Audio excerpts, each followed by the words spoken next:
Seven Lamb Productions presents Tower 4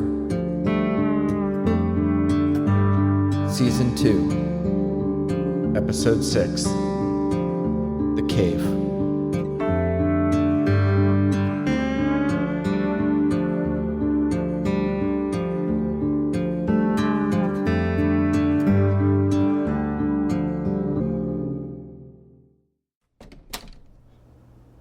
Mikey, you okay? Yeah. Can we talk? I'm sorry about earlier. I didn't mean to yell. I know I've been doing that a lot lately, but I'm just going through some stuff, okay? I know, Mom. Those men are gone now. Okay. I remember them. Yeah, they were the same. They're still looking for Dad? Yes. Are they his friends? They worked with your father. But they can't find him? Guess not. Oh. Can I see my bird now? Just one moment, Mike. I'm not done. Okay. I want you to know I love you. But since your dad left, it's been one thing after another. It's been hectic. But I promise we'll get things back to normal. But it's gonna get harder before it gets easier. And I just need you to bear with me, okay? Can you do that? Yeah, Mom. Good. Can I see my bird now?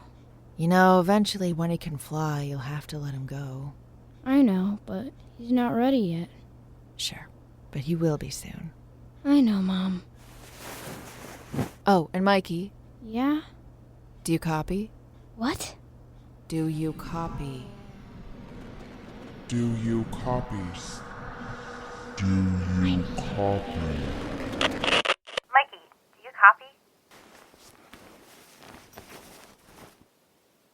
Mikey? It was getting dark outside. I slept for over 4 hours. So much for a cat nap. Go ahead, Amber. Hey, so I wasn't gonna bring this up, but it's kind of been eating away at me all day. Okay.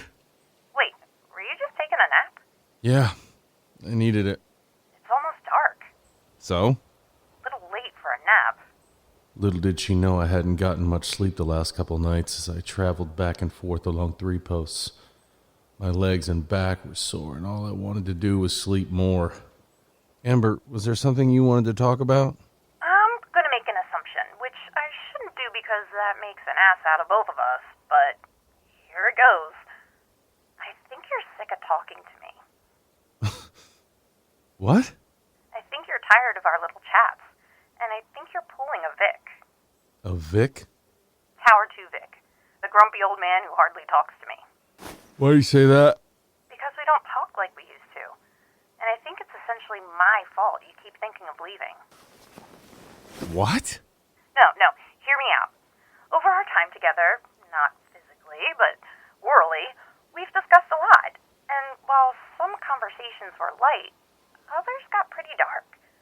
I think there was some miscommunication between us, especially during our introductions, which led you to believe that I wanted you to air all your dirty laundry, which wasn't the case.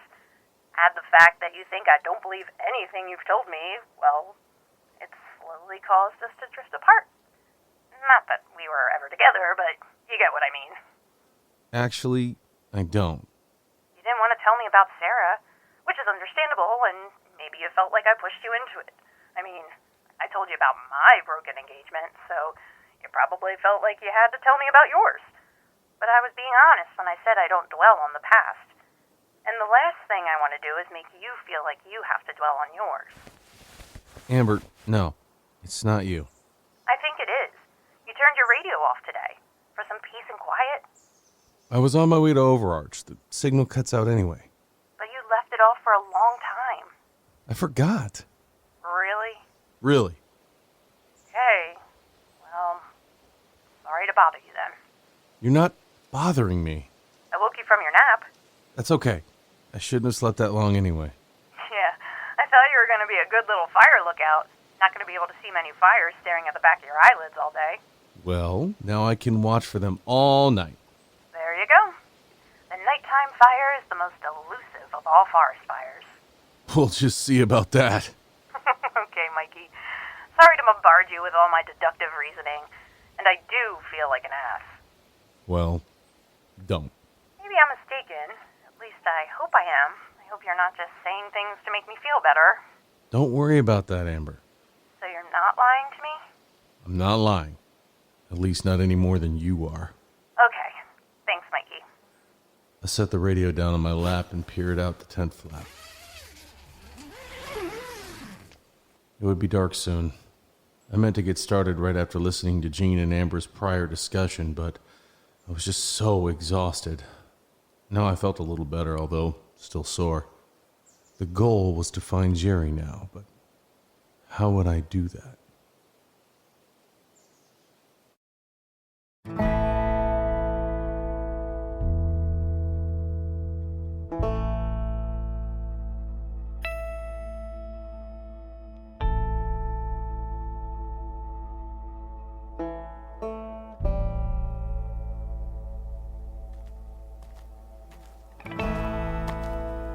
2 days passed and Jerry never showed. It was so frustrating because he didn't want me to leave, yet he wouldn't meet with me. The only thing I could think was that he was worried I was still being tracked. God damn it, Jerry, they aren't following me! I don't trust them, just come out!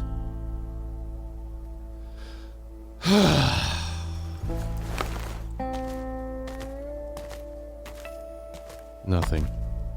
Every so often I'd hear a rustling in the woods, but maybe it was only a squirrel or raccoon. I stayed on 3 posts that night after my eavesdropping, then went back to my messy tower. Now, 2 days later, I was on the Windwalk Trail. I thought about heading to Site 5, but Windwalk was where we had first met. And by met, I mean he knocked me out and dragged me to his creepy cave. And now I wondered if I could find said cave.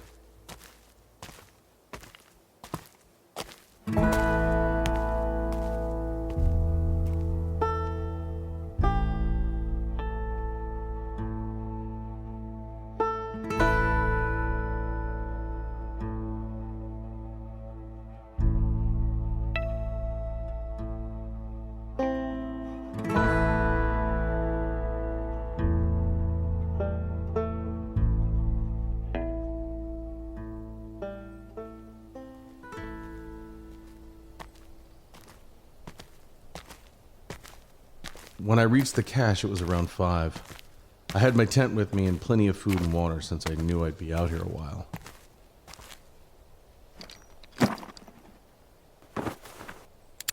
The thing was unlocked, but nothing was inside. Huh. I wonder why all these things were locked. Weren't they for hikers to store things for other hikers? Amber did say that this area of the forest was closed down. Maybe that was why. But was it really that important to lock up some old granola bars? I turned around, examining the woods, but seeing nothing. I looked up at the sky. I still had plenty of daylight left, but I was tired. I went to the edge of the trail and sat on the ridge overlooking the forest to the north. My mind started to drift. Not to a past event, but what Amber had said the other day. Was she right? I always considered my life to be a bunch of ups and downs, yet it was hard for me to remember the ups. In fact, the only one that came to me was the bird. Above me, a small... Oh, what is it? Damn, come on, Mike. You know what that is.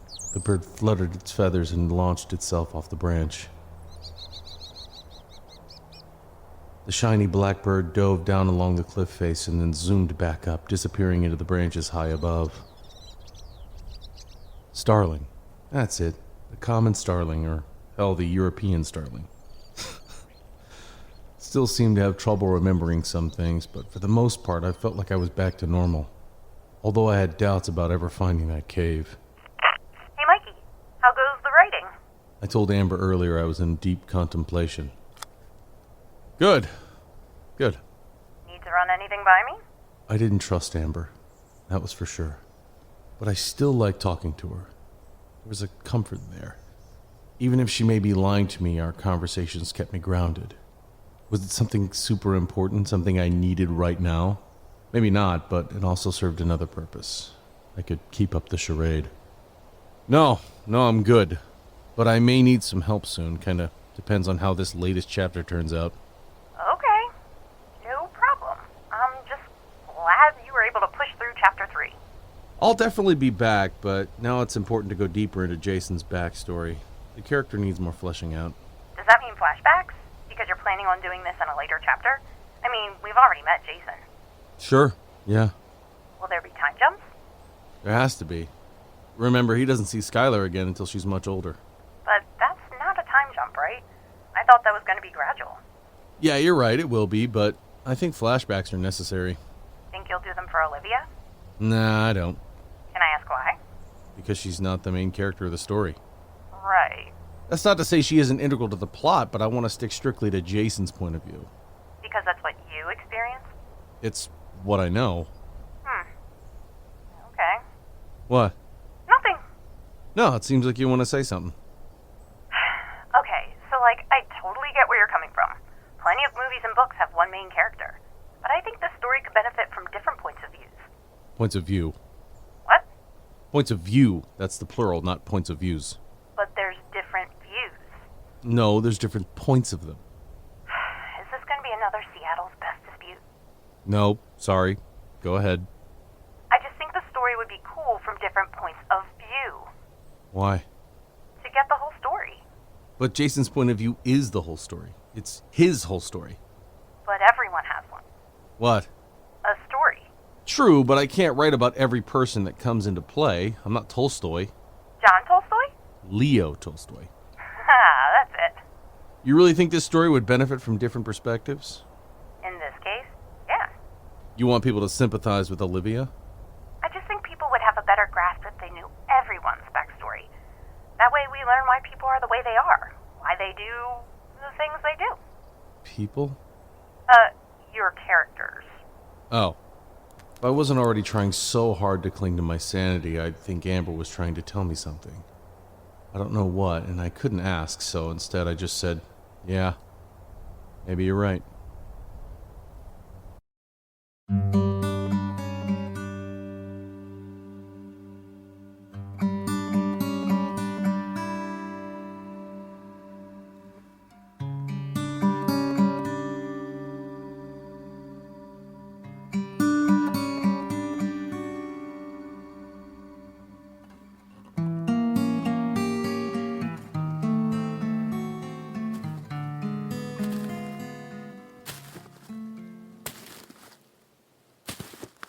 If I could only apply the same logic to what I was experiencing here, maybe there were more reasons to why Jerry was avoiding me. But I didn't know what they were. Amber hadn't mentioned a thing after eavesdropping on their conversation the other day, and it seemed like I was in the clear. So then what was it? Jerry! It was almost dark and I never found the cave. I meandered through the woods for another hour and a half before I had to call it a night. Damn it.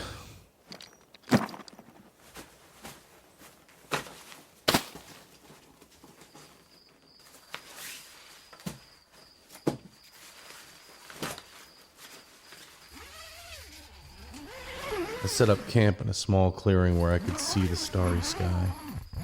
It was a nice, cool night. Loved to make a fire, but that wouldn't be wise. So instead, I climbed into my tent and ate dinner with my flashlight leaning against my backpack.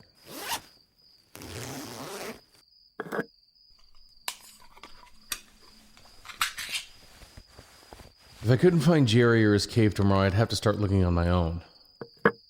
I was taken below ground. There was something here. Somewhere. Mikey, you copy? Go ahead. Reach your goal for the day? What goal? I don't know. Just assumed you maybe had a writing goal. Don't writers have writing goals? Sure, but not necessarily daily ones, unless you're king. King of the writers? King of the Stevens. So Stephen King had writing goals. Yeah, he liked to write 6 pages a day, like every single day. Now that's a goal. Tell me about it. Even George R.R. Martin was impressed. Well, sure. Hasn't he taken like a decade to release a new book? Just about. Well, there you go. Everyone's different, though.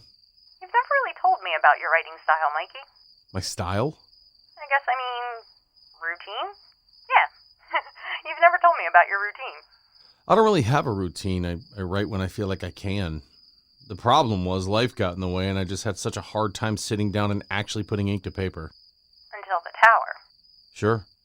But then things didn't go the way you wanted here, either. Nope. Mikey, Yeah. I just want you to know I haven't forgotten. About what?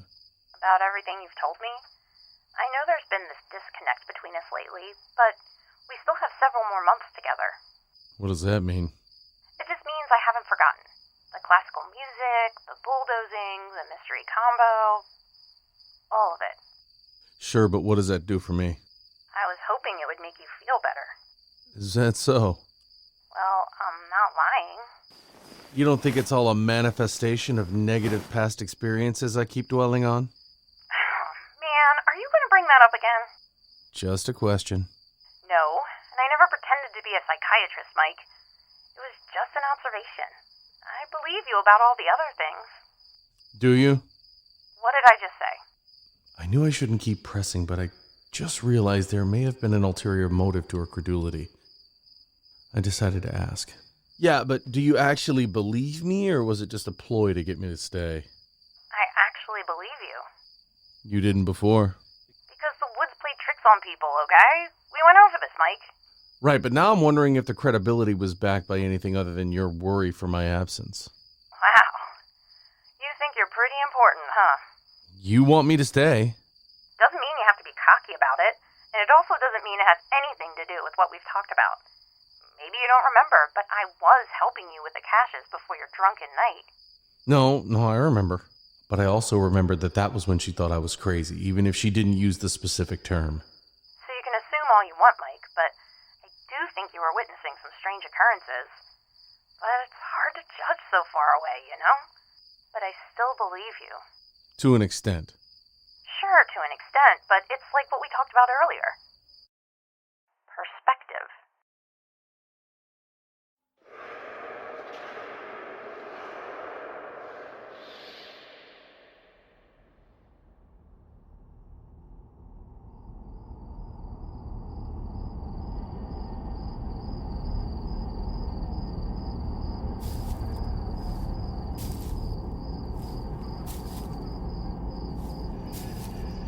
Dad?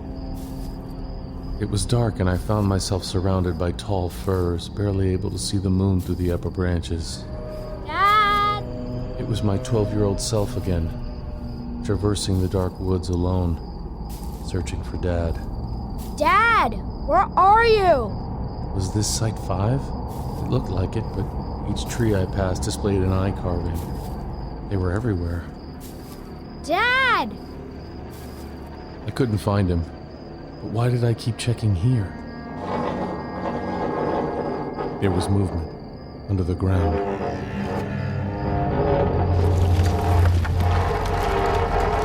I could feel my little legs shaking as I tried to remain balanced on the moving earth. I stared down at my Velcro tennis shoes to see the ground crack and shift.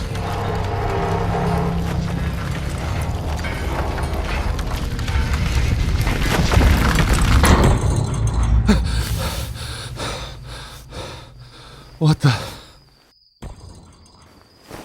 What was that noise? I grabbed my knife and flashlight and peered outside.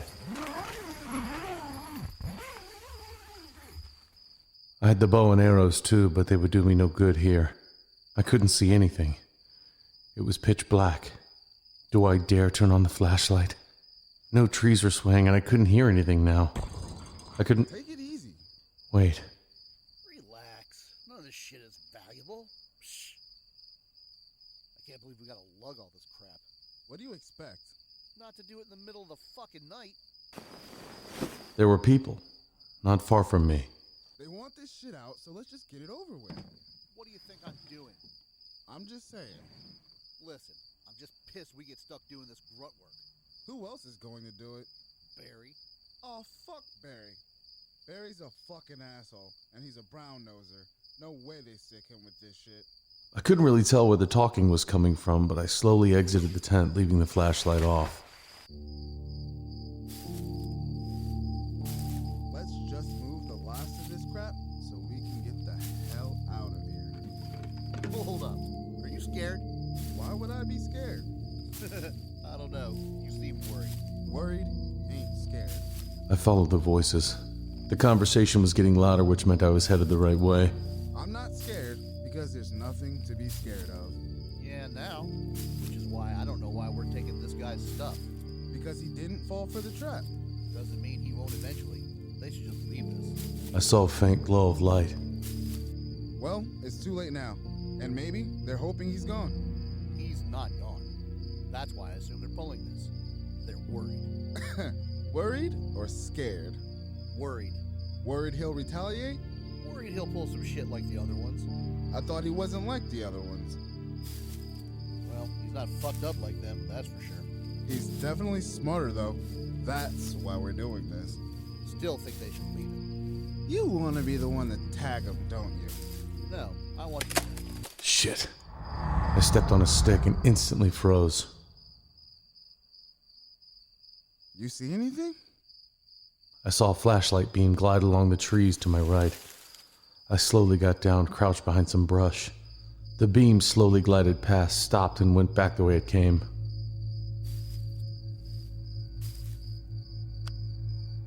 I wanted to move, but another beam shot between the tree trunks in front of me. I stayed hidden. See? You're just as scared. No, I'm not. I'm ready to tag that fucker if he comes back. I wish they'd let me wait out. No need. They got the camera up. He's not gonna fall for that shit. One of the beams cut out, and the other one drifted to the left and disappeared over a ridge. I crawled forward until I reached the top of the ridge. I peered down to see a man standing by some sort of vehicle. A bright LED lantern sitting on the hood. The vehicle was small, the size of a golf cart, but sleeker and lacking a roof. There were several crates, jugs, and barrels strapped to the back. Hey, what are you doing? I'm doing one final pass.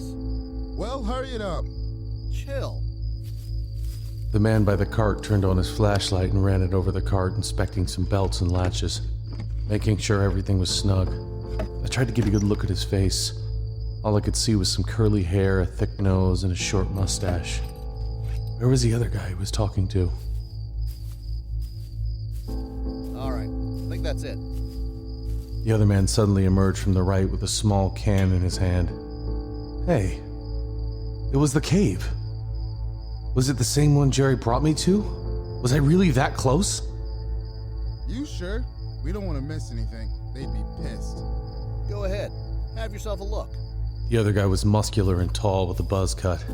I couldn't quite make out his face, but his physique was menacing. No. You're good. I'll trust you. Scared to go in alone? No, man. I just want to be done is all. The muscular man lifted the lid of the crate and shoved a can inside. Wait, was that all Jerry's stuff? They were taking it.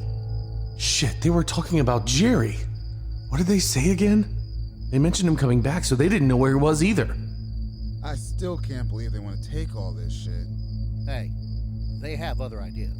Me too. Like what? Like laying a better trap. And how should they do that? Use that guy in the tower more. Or hell, what about some banana chips? What the fuck? You're an idiot. Let's go. What are you doing? I'm driving. Aw, man, you hit one little bump. Move. I know the way. So do I. The man climbed into the cart. Mustached man grabbed the lantern and turned it off. As the thing started up, the mustached man looked back at the cave one more time. The headlights blinked on, illuminating the forest to the south. 5 seconds later, the cart was off.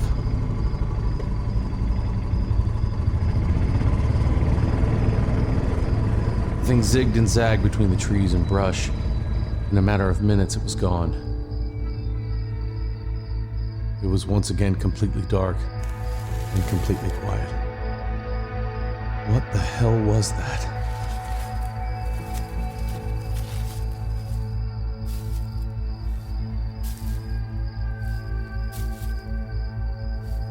I carefully made my way over to the ridge towards the small clearing by the cave entrance. My eyes were slowly adjusting to the dark.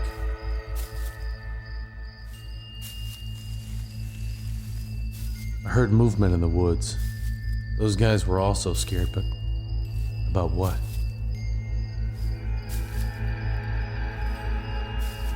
Just as I was about to reach the cave, I suddenly heard movement right behind me. No! I was knocked to the ground. I spun around to see Jerry on top of me. I pushed him off. Jesus, Jerry, what the hell? Look. He pointed up. What? There. I followed his finger to a tree branch where a small black box was situated facing the cave entrance. That's right, they mentioned a camera. Oh. There's more. He pointed out into the woods. They watch. This way. He used his good arm to pull me up. He led me up and around a rocky ledge. Where are you taking me? Up here. But then I saw it. A small opening.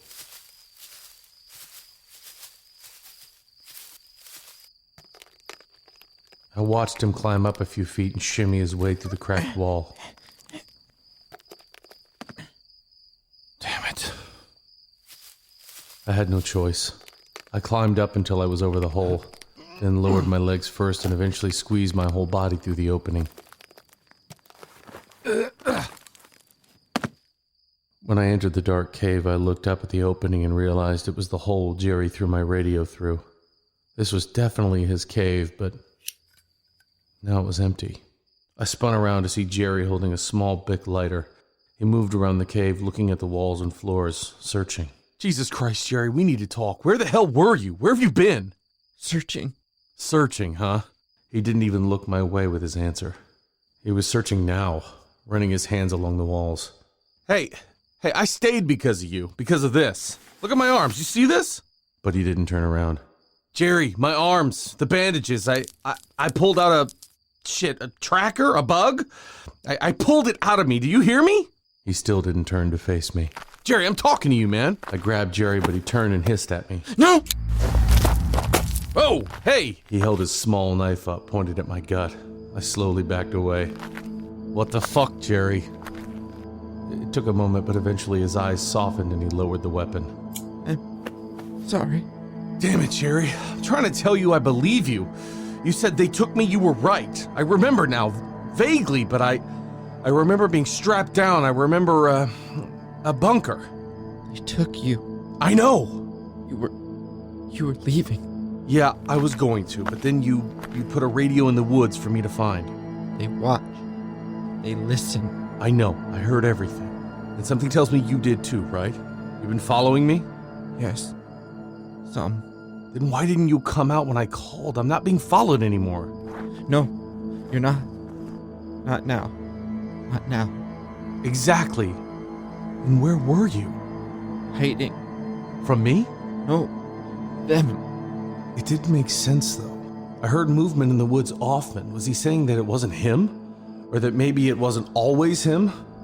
Did that mean I was just shouting at the local wildlife? I know he scrawled in the dirt by my backpack. You said, don't leave. He stared at me a moment before nodding. Then he slowly turned his attention back to the rock wall. He held his lighter up and ran his other hand over the jagged rock. What was he looking for? You know, I came out here. I did all this to help you. Why? I was taken aback. Why? You asked for help, Jerry, or did you forget? But you were leaving. Okay, yeah, I'd had enough. I wasn't sure what was going on. I was frustrated and confused, but I'm here now. Okay? I want to find out what the hell's going on, and I want to help. Wanted to help? Yes, Jerry. He looked back at me over his shoulder. Because of the bird. A chill ran down my spine. The flash of the box entered my mind. I saw the tiny thing hopping back and forth from corner to corner, my little hands reaching in to grab him. Come on, little buddy.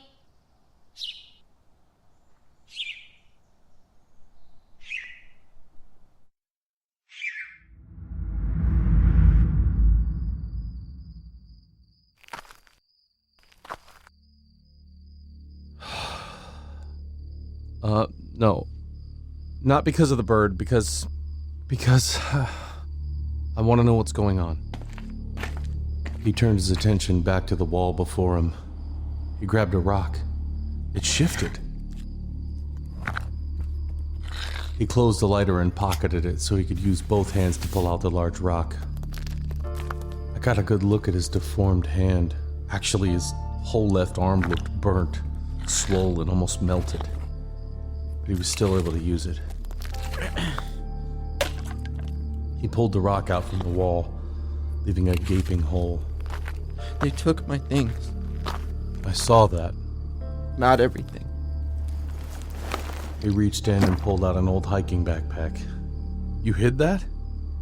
Yes. So they could not find. What's in it?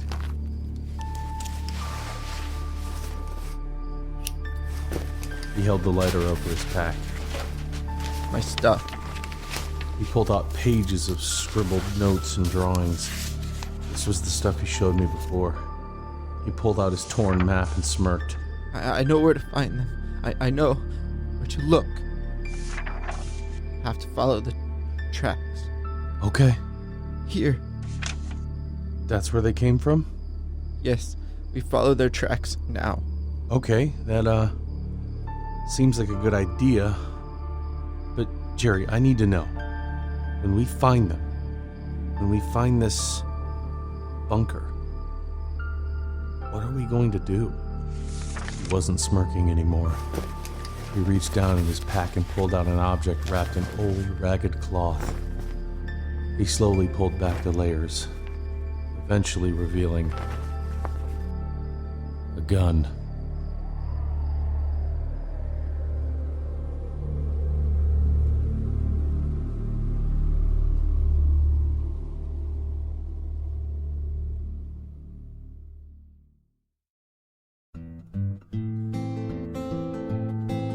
Tower 4. Written and edited by Robert M. Lamb. Starring Jack Austin as Mike, Gina Coyle as Amber, Brian Messick as Gene. Co-starring Ariel Hack, Ryan Glover, Douglas Solway, and Robert M. Lamb. Music provided by Kevin MacLeod of Incompetech.com and Brett Wilkins at Facebook.com/WilkinsMusicFL. If you enjoyed Tower 4, visit 7lamb.com for more podcasts such as this one. Also, don't forget to follow 7lamb on Facebook, Instagram, and Twitter at 7lamb Podcasts.